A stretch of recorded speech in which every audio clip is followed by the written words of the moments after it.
हाँ, एग्जॉल्टेशन वाला जो है ना वो थोड़ा हम इसको, हाँ ठीक है, दिख रहा है सबको? हाँ आप दिख रहा यस है। नो बोलेंगे तब मैं आगे जा सकती हूँ, या थंब दिख रहा दिखा है। सकते हैं तब जा सकती हूँ। ओके। दिख रहा है। एग्जॉल्टेशन, एग्जॉल्टेशन का मतलब क्या होता है कि सबसे ज्यादा पावरफुल या सबसे ज्यादा अच्छा रिजल्ट जो आपको देना है वो उस समय वो दे पाएगा ग्रह, राइट? अरे मेरा ही चला गया कहीं प्रेजेंटेशन, एक मिनट, चला गया क्या? है आपकी स्क्रीन पे? स्क्रीन मैम पे, आप भी दिख स्क्रीन रही पे हो है। और मिल गया, स्क्रीन भी मिल दिख गया। रही है। ओके ग्रेट, नहीं मेरे यहाँ से चला गया था। तो मतलब क्या है कि सर्वोच्च रिजल्ट वो कौन सी राशि में देगा वो ग्रह, ये हमें देखना है। तो सूर्य जो है वो मंगल की राशि में सर्वोच्च रिजल्ट देता है। सूर्य और मंगल दोनों को पाप ग्रह कहा जाता है, मतलब फायरी प्लैनेट, फायरी एलिमेंट्स जो है वो है उसके। उसके बाद चंद्र यानी मून, मून जो है वो टॉरस में, मतलब वीनस की जो दूसरी राशि आती है उसमें एग्जॉल्टेड होता है। तो ये आपको अपनी कुंडली से चेक करना है कि आपका जो ग्रह है वो क्या इसमें बैठा है, तो आपको पता चलेगा आपका जो ग्रह है वो कितना पावरफुल है। मर्क्यूरी एग्जॉल्टेड किस में होता है? खुद की स्वयं की राशि में, वर्गो साइन में। वर्गो में जिनका मर्क्यूरी है उनका मार्केट भी अच्छा होता है, मतलब सिर्फ इसी चीज पे मत जाइए, बट शेयर मार्केट के लिए वो अच्छा रहता है। मार्स, मार्स किस राशि में एग्जॉल्टेड है? शनि की राशि में, कैप्रिकन राशि में एग्जॉल्टेड है। और उसके बाद Venus, Venus is in the Pisces. Jupiter is exalted in the cancer. मतलब ग्रहों को देखना है आपको कि शुक्र जो है वो गुरु की राशि में एग्जॉल्टेड हो जाएगा, गुरु जो है वो चंद्र की राशि में एग्जॉल्टेड हो जाएगा। चंद्र की कौन सी राशि में? कैंसर साइन में।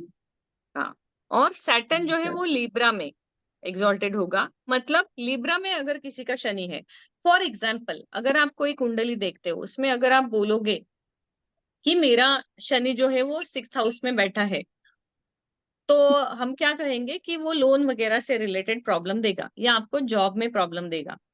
ये जनरल प्रिडिक्शन हो गया। लेकिन अगर आपका लिब्रा साइन भी उसी हाउस में आ रहा है सैटर्न के साथ 6th हाउस में, तो वो क्या देगा? आपको डबल प्रॉब्लम देगा, क्योंकि उसकी जो क्षमता है उस क्षमता को वो मल्टीप्लाई करेगा, तो उसको सबसे ज्यादा रिजल्ट अच्छा हो या बुरा।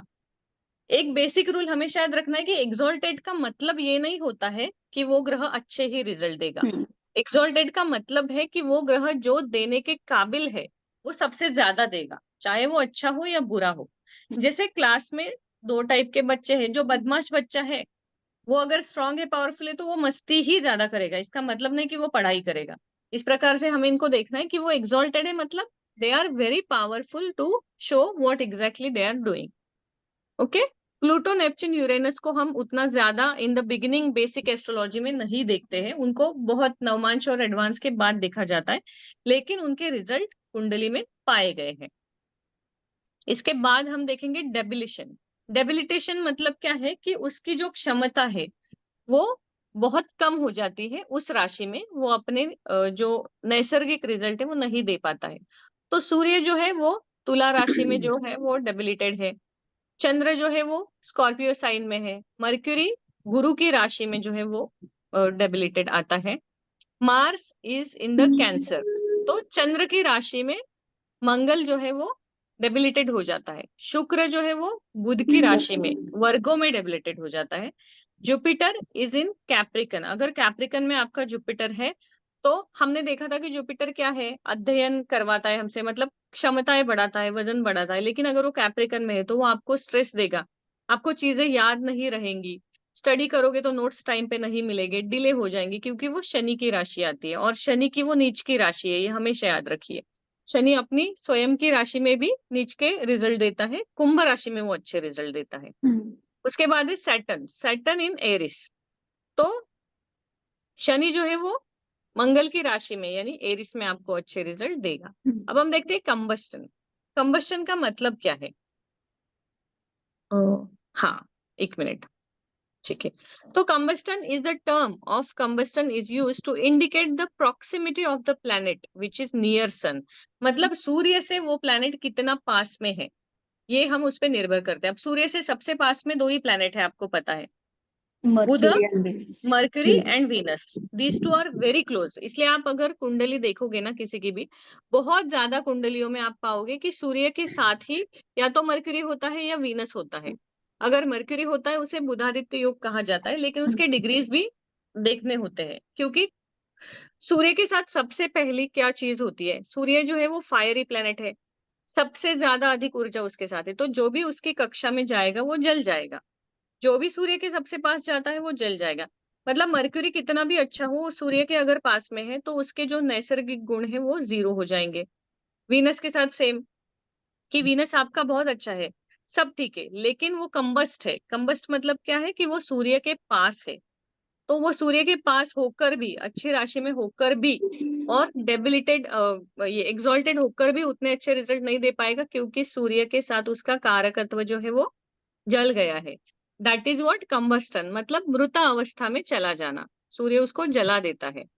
सन is a fire and a planet near it is considered to be burn by the rays of sun, that is a combust. Planet is considered as a weak and which has lost all the potentials to give its results. It is always not so. The classics have specified, classics means जो हमारे पारंपरिक ग्रंथ है वो, classics have specified the longitudinal distance, जो latitude longitude हम जो देखते हैं, that is distance of the planet from sun within which planet gets combust. This distance is measured on either side of sun. तो सूर्य के दोनों तरफ से वो डिस्टेंस मेजर करके, वो थोड़ा ज्यादा टेक्निकल अभी हमारे लिए जरूरत नहीं, अभी हमें इतना ही जानना है कि सूर्य के कक्षा में उसके पास में जो भी प्लैनेट आ जाता है वो कंबस्ट हो जाता है, यानी मृत हो जाता है, तो वो आपको वो जो रिजल्ट देने वाला है वो देने में सक्षम नहीं रहता है। मान लीजिए आपका वीनस जो है वो बहुत अच्छा है, वीनस अगर आपका फर्स्ट में है तो फर्स्ट से उसकी दृष्टि जाती है सेवन पे, अच्छा लाइफ पार्टनर मिलेगा, सब होगा सब होगा। लेकिन अगर वो सूर्य के साथ बैठा है तो आपको लाइफ पार्टनर से रिलेटेड प्रॉब्लम्स देगा। इस प्रकार से हमें उसको देखना है। अब हम आगे चलते हैं कि some scholars recommend taking the distance, वो हम स्किप कर देते हैं, क्योंकि वो जो है वो एकदम डिग्रीज में चला जा रहा है, उसका अभी हमें कोई जरूरत नहीं है।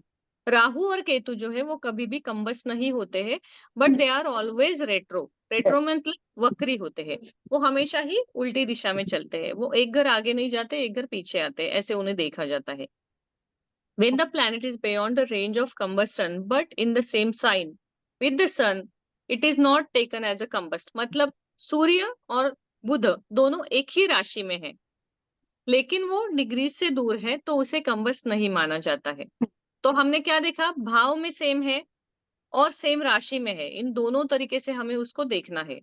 When planet is moving away from sun, then also the combustion effect is lost. मतलब जब हम सर्कल को इमेजिन करते हैं, कोई भी प्लेनेट सूर्य के पास आके उसको गोल घूम के फिर से चला जाता है, तो वो अगर सूर्य की तरफ जा रहा है तो कंबस्ट है, और सूरज से वो दूर जा रहा है तो फिर वो अपनी पावर फिर से रीगेन करने लगता है, जैसे जैसे दूर जाएगा वैसे।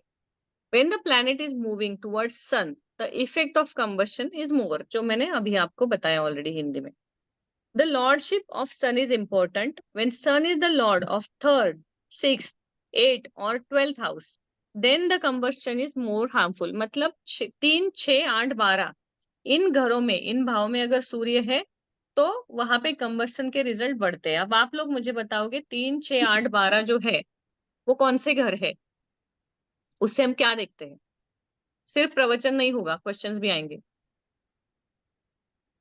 हम 3 siblings है, हम्म हार्ड वर्क, हम्म Parakaram, हाँ, small short journeys, short travel, right. 6th row green ritu है, हम्म और जॉब भी देखते जॉब, जी। 8th is death, हम्म और it's all Eight sudden में darkness losses है। or gains. longevity, 8 is not the death, 8 is the reason sudden of death. loss, Yeah, loss. reason of death and Reason of death, not the death. it also shows Longevity. about sudden losses or sudden gains, Sudden gain. anything which is deep hidden. Yes. Mysterious. Hmm. How long is Mysterious. your life? Occult. Lottery. In Yeah. 12th is the Inheritance. house, way house, foreign settlement, jail yatra and all that. हाँ, 12th house से हम क्या देखते हैं, बंधन योग। हम jail यात्रा नहीं बोलेंगे, बंधन योग। बंधन योग। हाँ, क्योंकि बंधन योग किस प्रकार का होता है, हम हॉस्पिटलाइज भी हो सकते हैं, घर में कोई हमें लॉक करके भी जा सकता है, वो भी एक शॉर्ट टर्म का बंधन योग हो जाएगा। हम जेल भी बार बार जा सकते हैं, कोर्ट केसेस भी हो सकते हैं, ये सारे बंधन योग हो जाते हैं। इसमें से कौन सा उस समय एक्टिवेट है, वो थोड़ा बाद में हम सीख सकते हैं धीरे धीरे।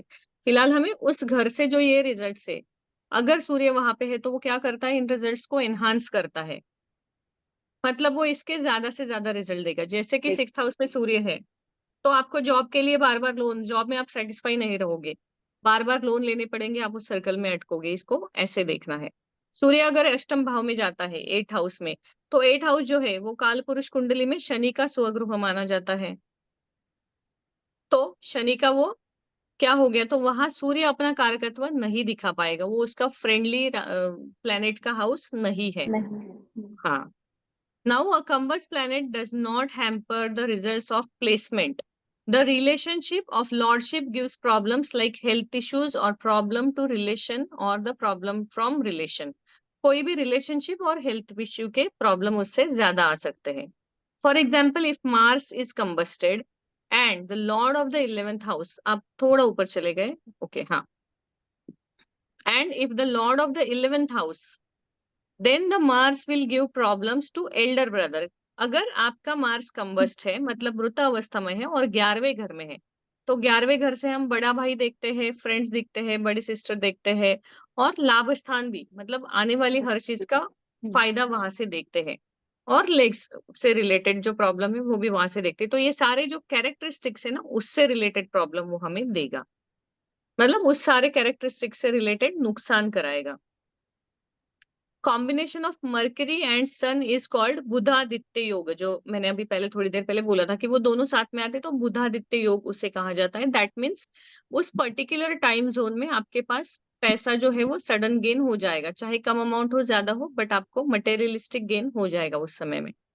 Retrograde planets moving away from sun is not considered combust, मतलब वही जो सूर्य से वक्री होने वाले ग्रह है, वो सूर्य से दूर जा रहे हैं, तो वो कम्बस्ट नहीं माने जाते। मर्क्यूरी और वीनस को, दोनों को भी ये रूल अप्लाई होता है। राहु और केतु हमेशा से ही वक्री होते हैं। सूर्य और गुरु एक लंबे समय तक, 4-6 महीने तक ऐसे वक्री हो जाते हैं। It dispositor of the sun is combust, then sun is harm. Dispositor में अगले इसमें सिखाऊंगी कि डिस्पोजिटर क्या होता है, मतलब उसको कौन पावर देता है या क्या होता है। ये टॉपिक आप में से कितने लोगों को इसमें कोई प्रॉब्लम है, क्लैरिटी आ गई इसमें? Yes. Ma'am, one doubt. Retrograde planets moving away from sun is not considered combust. If sun is at 0 degree and Mercury Yes. is at 10 degree, then is it combust? Because both It will is. हाँ. It is 13 degree से आगे जो भी है उसे हम सिर्फ नहीं मानते हैं ना, दैट गोज लिटिल डीपर, कि 10 डिग्री के अंदर जो भी आएगा that we consider in the same house और सेम राशि, सेम नहीं, result, both will combust go होगा। previous house, no? Sun is हाँ, at 0 degree. हाँ. क्या 0 degree and 10, then it will be combust, फिर वो कंबस्ट हो जाएगा। 13 डिग्री क्रॉस करेगा तब नहीं होगा। And we have to consider that in the previous house. Yes. Okay. Ma'am, I have a Yeah. question. You said Venus and Mercury is always close to the sun. So either they are sitting in the sun's house. I mean, No, like, in scientifically, if you see the geographically, their position is near sun. no, because whatever Kundali I've seen, most of the time Venus and Mercury are in the next house or in the same Yeah. house or before Yes. house. या Yes. तो ये combust होना ही है ना? Yes, most of the time या तो वो combust होते हैं, बट वो अगर वहां से आगे जा रहे हैं तो नहीं होंगे ना, वो they are moving towards sun और away from sun, it depends on that. If they are going away from sun तो वो कंबस्ट नहीं होंगे। अच्छा, वैसे। हाँ, तो वैसे यानी नेक्स्ट प्लैनेट में जा रहे हैं तो कंबस्ट नहीं नेक्स्ट होंगे। नेक्स्ट हाउस में, नेक्स्ट राशि में जा रहे हैं तो नहीं होंगे, अच्छा, then it will not happen. ठीक है, मतलब हमने क्या समझा कि सूर्य जो है उसे हम अच्छा मानते हैं, सूर्य को अर्घ्य जलाते हैं सब, लेकिन एस्ट्रोलॉजिकली उसे पाप ग्रह ही माना जाता है, जो सबको तकलीफ देता है। सूर्य का और शनि का जो गुण है, इसे अगर हमें समझना है तो सूर्य के प्रकाश में चीजें जल जाती है और शनि जो है वो वैराग्य देता है, तो वो चीजों को सुखा देता है, मतलब ड्राई कर देता है विदाउट इवन सनलाइट। जैसे हम शैडो में भी कुछ चीजें सुखा दे, तो चीजें वैराग्य देना या उनका कारकत्व खत्म करना, संकुचित करना चीजों को, जो उसका एक्चुअल कैपेसिटी उसको कम करना, ये कार्य कौन करता है? शनि करता है, क्योंकि शनि सबसे ठंडा प्लेनेट है। Let's talk about water. अगर पानी को हम धूप में रखेंगे तो वो वेपर हो जाएगा, मतलब उसका क्या होगा? एक्सपांशन होगा। और उसको अगर आइस सेट करेंगे तो उसी पानी का जो है वो घनता बढ़ जाती है, तो स्माइल उसका जो ये है वो छोटा हो जाता है साइज। सो इस प्रकार से हमें देखना है कि उसकी कैपेसिटी कैसे होगी। सो हमें पता है कि सूर्य हर चीज को जला देता है, मतलब उसके आसपास कोई भी प्लेनेट आएगा तकलीफ देगा। अब यहाँ पे ध्यान रखिए कि 7th house, that is a married life, और सूर्य अगर वहां आता है तो वो मैरिड लाइफ में तकलीफ देगा। तो ये भी देखना है कि वो कौन से घर में अच्छे रिजल्ट देना। सूर्य को हम जॉब से कनेक्ट करते हैं, तो वो 10th हाउस में आएगा तो अच्छे रिजल्ट देगा, क्योंकि 10th हाउस जॉब, मतलब जो सोर्स है बिजनेस या जॉब से मिलने वाला पैसा, वो वहां से मिलता है। फादर का हाउस है तो फादर के साथ रिलेशनशिप अच्छी देगा। इस प्रकार से हर कारकत्व को हर घर से और राशि से ना कंबाइन करके थोड़ा सा सोचिए। इसका सिंपल तरीका है, अपनी खुद की कुंडली सामने रखिए और एक लाइन में सारे ग्रह लिख के रखिए कि कौन से ग्रह साथ में है, कौन से ग्रह किस घर में है, और अपने लाइफ के इवेंट्स को ऑब्जर्व कीजिए कि आपका सूर्य कहाँ है, उस घर से रिलेटेड आपको प्रॉफिट हुआ है या लॉस हुआ है। आपका मंगल कहाँ पे है, उस घर से रिलेटेड आपको प्रॉफिट हुआ है या लॉस हुआ है। इस प्रकार से आप उसको आइडेंटिफाई कीजिए। किसी और की कुंडली या किसी और के घर के फ्लोर प्लान पे सीखने से आसान होता है अपनी सीखो, क्योंकि अपने लिए हमें ज्यादा जिज्ञासा होती है कि हमारे साथ क्या होने वाला है, ये हमें बहुत जल्दी जानना होता है। So always do that. तो अभी आप क्या करोगे? एक लिस्ट करोगे सारे प्लैनेट्स की। ये प्रेजेंटेशन मैं आपको ग्रुप में डाल दूंगी ताकि आपको वो याद रहेगा। कंबस्टन का मृदा अवस्था में कौन से ग्रह है, आपको क्या करना है? लिस्ट करनी है भावों की, आपकी कुंडली के, जो मैंने पहले कहा था वो नहीं, और उसमें ग्रह जो है वो कौन से भाव में बैठे हैं और वो कितने पावरफुल है, ये देखना है। ठीक है। अब हमें नेक्स्ट स्टेप जो देखना है वो degrees, not not degrees, I am sorry, दृष्टि, मतलब एस्पेक्ट। उसकी जो एस्पेक्ट है वो देखनी है कि सिर्फ ग्रह कहाँ बैठा है। उसके ऊपर भी ये बात निर्भर नहीं करती है कि उसकी क्षमता कैसी है। जैसे मैंने कहा कि मैंने किसी आंटी के घर में रख दिया बच्चों को, तो वो आंटी तो बार बार देखेगी कुछ बदमाशी तो नहीं कर रहा है क्या। So they are in the fear. वो दृष्टि भी मैटर करती है ग्रहों की, कि उनको कौन सा ग्रह देख रहा है। अब दृष्टियां जो है वो सारे ग्रहों की कौन सी दृष्टियां हैं, आप में से किसी को पता है? या एक्चुअली बहुत सारे एस्ट्रोलॉजर्स हैं, मुझे पता है, जो ऑलरेडी एस्ट्रोलॉजर है और फिर भी क्लास में some of them are tarot traders, numerologist and something. तो सबको प्लैनेट्स के बारे में सबको पता होता है। सो एस्पेक्ट्स ऑफ एनी प्लैनेट्स, किसे, कौन इस पे बात करेगा? Aspect of planets in astrology. 7th दृष्टि सारे प्लैनेट्स की होती है। Very good. और 7th एस्पेक्ट जो सैटर्न, है वो जी, सबकी है। ओके। सैटर्न की आई थिंक इट्स 3, 7 एंड 10। हाँ, 3 और 10 जो है वो सैटर्न को एक्स्ट्रा हाँ, मिले। मतलब 7 7th तो एस्पेक्ट कॉमन है। सारे प्लैनेट्स को मिली है। मंगल को 4th और 8वीं दृष्टि एक्स्ट्रा मिली है, ऐसे याद रखना है। जुपिटर यानी गुरु को 5वीं दृष्टि मिली है और 9वीं दृष्टि मिली है। अब इसमें मैं आपको बताऊंगी कि अच्छी कौन सी मानी जाती है और किसको कैसे देखा जाता है। सैटर्न को जो है वो 3rd एस्पेक्ट दिया गया है और 10th भी दिया गया है। राहु को 5th और 9th दिया है, लेकिन राहु को बहुत बार कहा जाता है कि वो जिस ग्रह में है उसके साथ जैसा है वैसे रिजल्ट वो देता है, या जिस राशि में है वैसे देता है। और राहु और केतु हमेशा ही एक दूसरे को एस्पेक्ट करते हैं, क्योंकि वो 180 डिग्री पे अपने से अपोजिट जाते हैं। अब हमें दृष्टियों को जब समझना है ना, तो शनि की दृष्टि जो है उसको हम पहले समझते हैं। आप यहाँ कोई चार्ट लगा सकती है स्मिता जी, कोई भी कुंडली का चार्ट, ताकि मैं दृष्टि पॉइंट आउट करके उनको बता सकूं। जो 12 भावों का चार्ट है ना, किसी की भी कुंडली का, वो आप लगा दीजिए।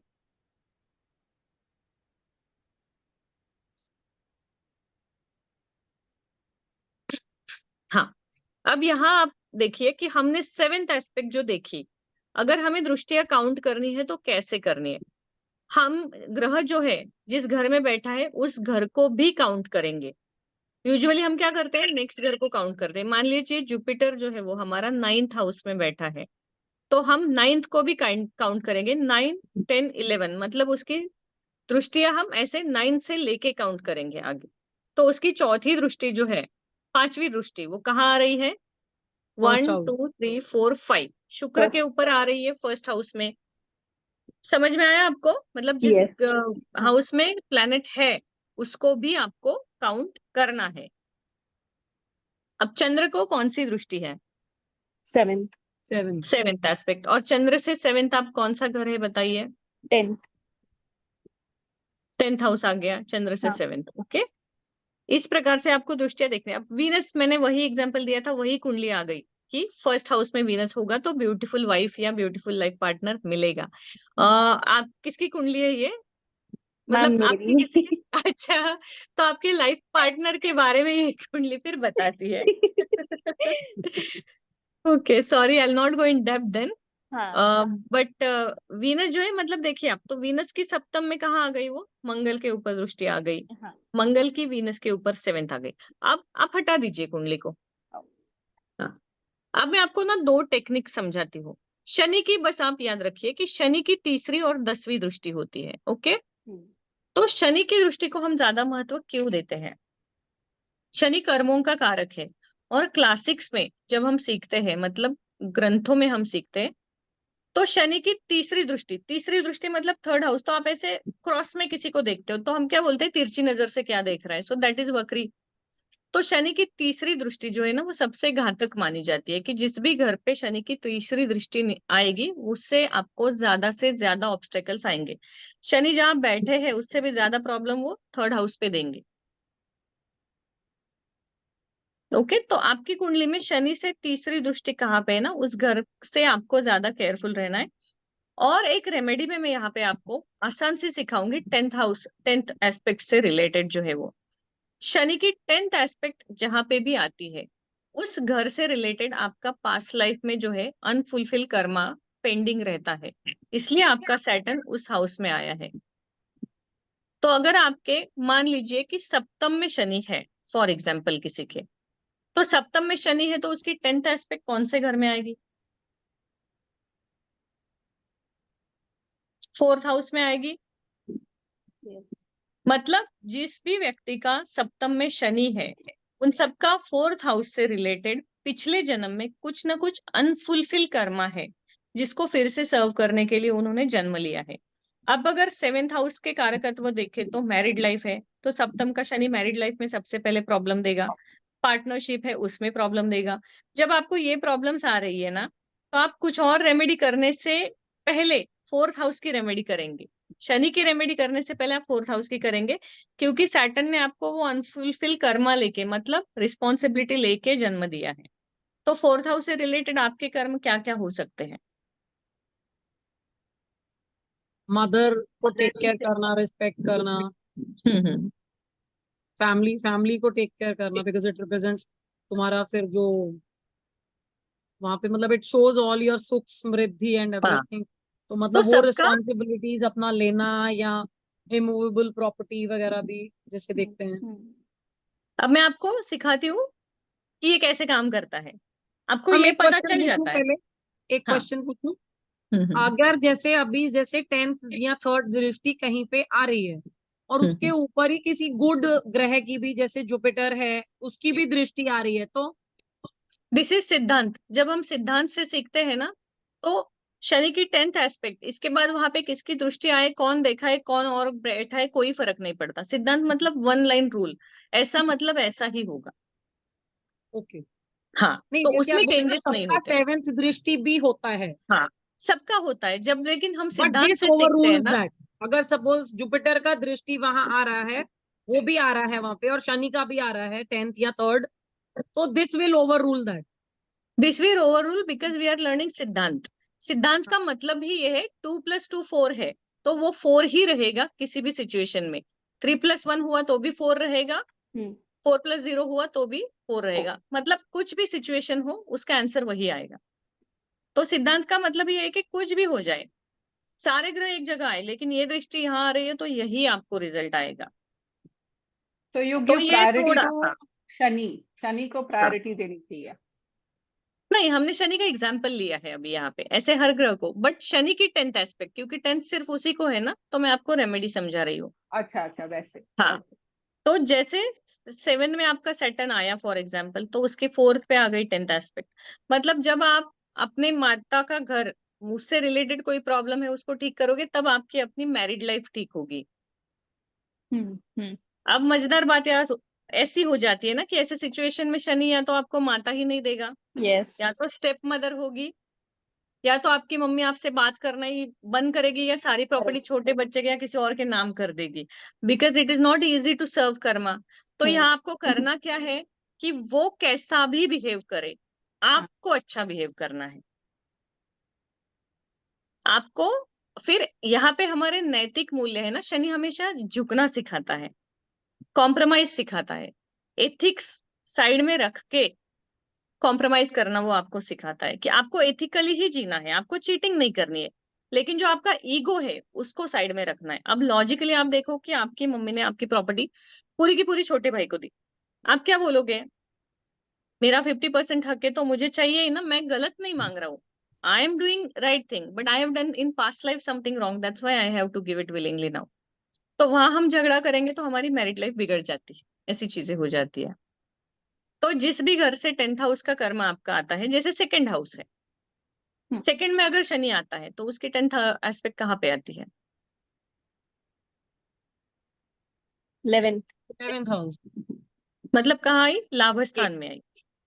सेकंड में शनि जो है वो अगर वहां पे है तो आपके बहुत बार पैसे से रिलेटेड काम अटकते हैं, सैलरी अटक जाएगी, या कुछ ना कुछ प्रॉब्लम आएगा, बोनस सबको मिलेगा, आपको नहीं मिलेगा, इजी मनी। तो आपको 11th हाउस को करेक्ट करना है।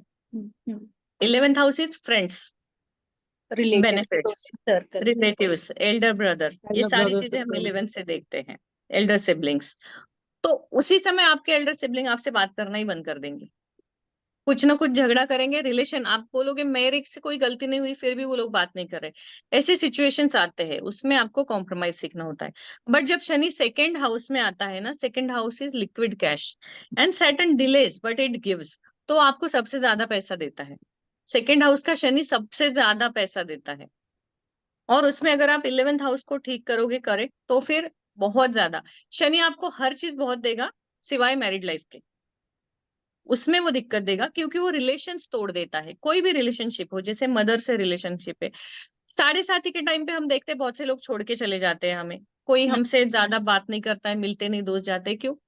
Because they were already like that, they were just being opportunistic, कि जब तक हमारा ठीक है तब तक ही साथ रहेंगे, हम उनको अच्छा समझ रहे थे।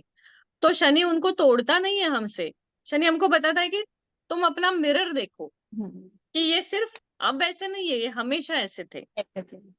हाँ, मतलब हमारी आंखों की पट्टी खोलता है, for example. Yes Sridevi ji.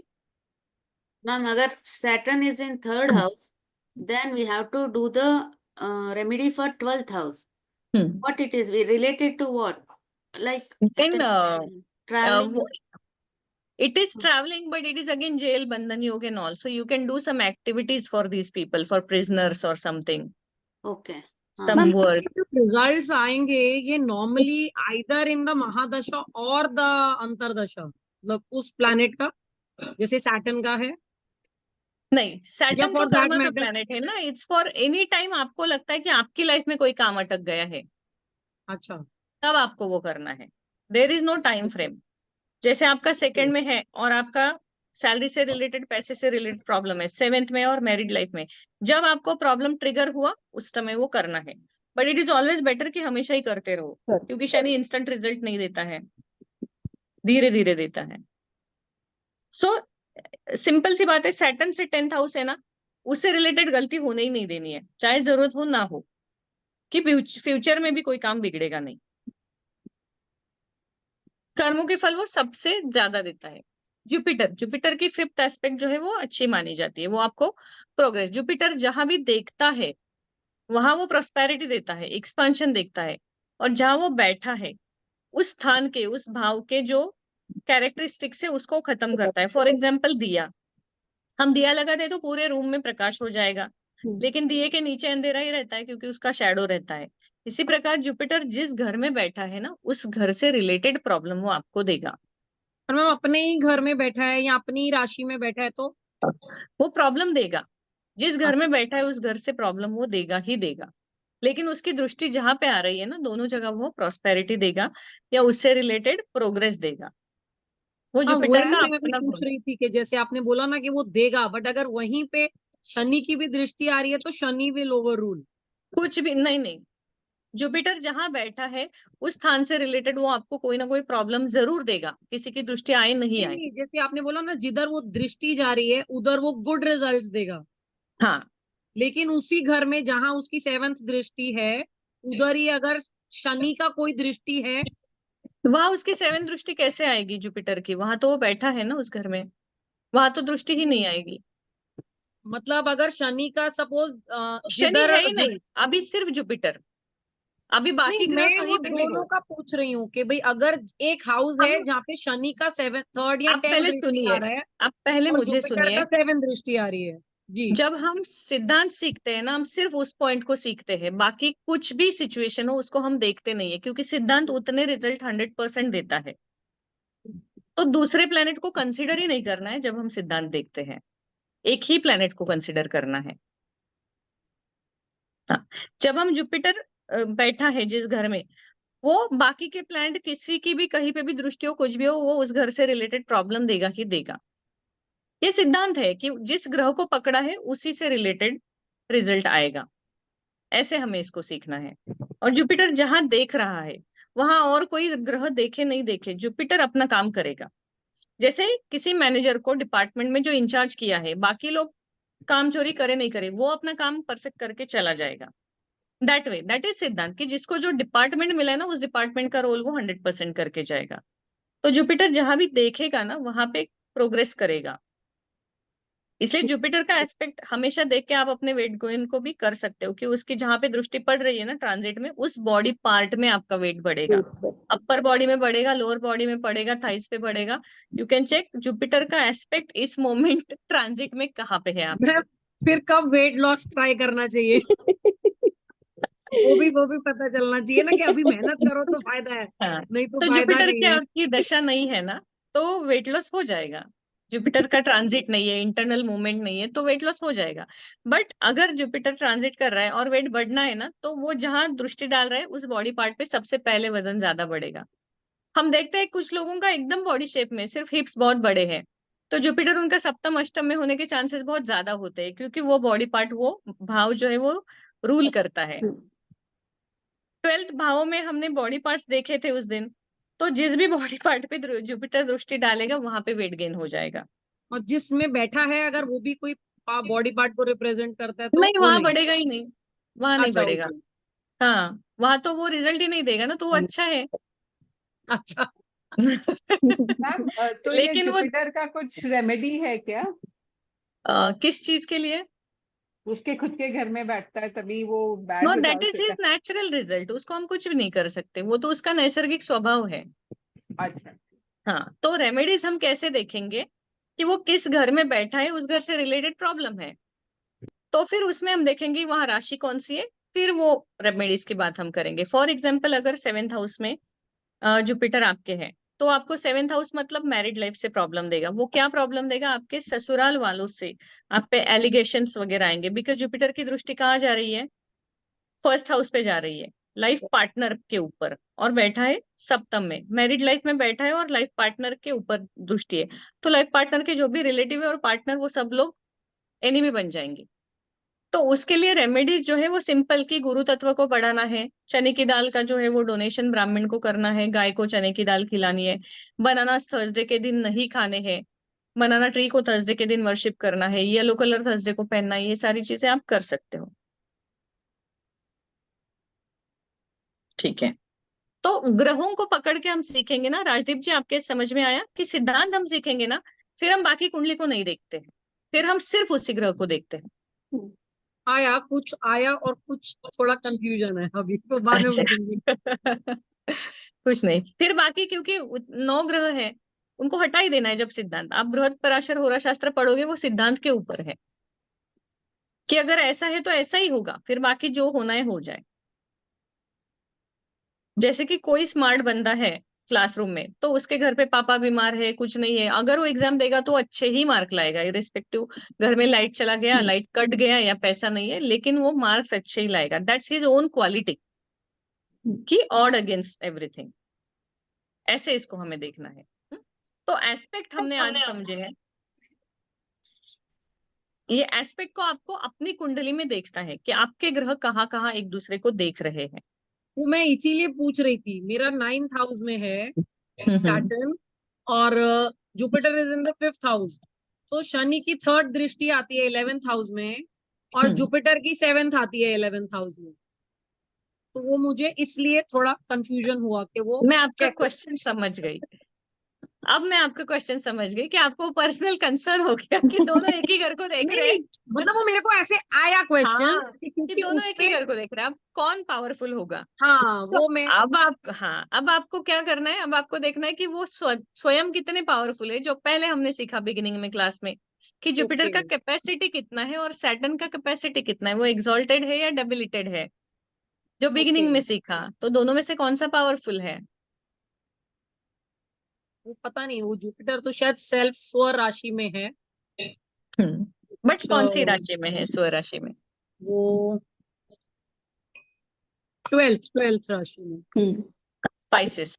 Okay. तो जुपिटर जो है वो इसकी शुक्र की राशि में भी अच्छे रिजल्ट देता है। लिब्रा में भी वो अच्छे रिजल्ट देता है। स्पाइसेस में जितने ज्यादा नहीं देगा उतने लिब्रा में देगा। तो आपका जो है वो आपको आपके जुपिटर पे अभी आपके लिए होमवर्क है। अपने शनि और जुपिटर में दोनों में से पावरफुल कौन है वो आप ढूंढिए, आंसर आपको मिल जाएगा। अच्छा।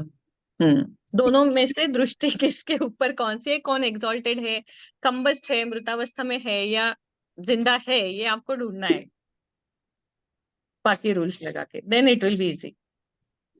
बट जैसे मैंने आपको सिद्धांत समझाया कि शनि आपका नवम में बैठा है, आपने कहा, इसी को आप ही को एग्जाम्पल लेती हूँ, शनि 9th में है। 9th से हम क्या देखते हैं।